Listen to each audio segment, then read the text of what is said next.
বাড়ির আশেপাশে অনেকগুলো শাক পাতা আছে যেগুলো আমরা অনেকেই খেয়ে থাকি। তো আতারি পাতারি, কলমি শাক, সবজি শাক, এর ধরনের অনেক শাক আছে। তো তোমরা কে কে খাও? একটু হাত তুলে দেখি। অনেকেই খায়। আচ্ছা, তো এই শাকগুলো হচ্ছে আমাদের বাড়ির আশেপাশে আমরা যেগুলো সচরাচর খেয়ে থাকি।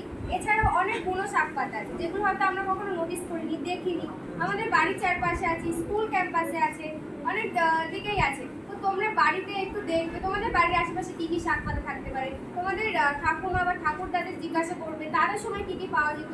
এছাড়াও আমাদের স্কুল ক্যাম্পাসে অনেক শাক পাওয়া গেছে, আমরা সার্ভেটা করার সময় দেখলাম।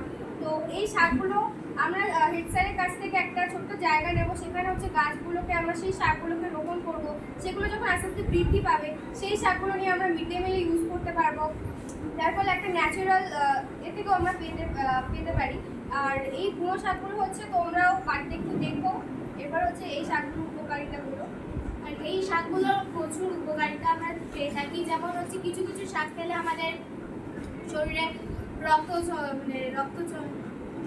চলাচলে সাহায্য করে এবং রক্ত বৃদ্ধি হয়, চোখ ভালো রাখে।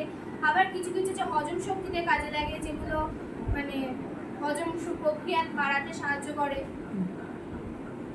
ভিটামিন বাড়াতে বৃদ্ধিতে সাহায্য করে, রোগ প্রতিরোধ ক্ষমতাও বাড়াতে সাহায্য করে। এরকম কিছু কিছু শাক আছে যেগুলো আমরা খেয়ে থাকি।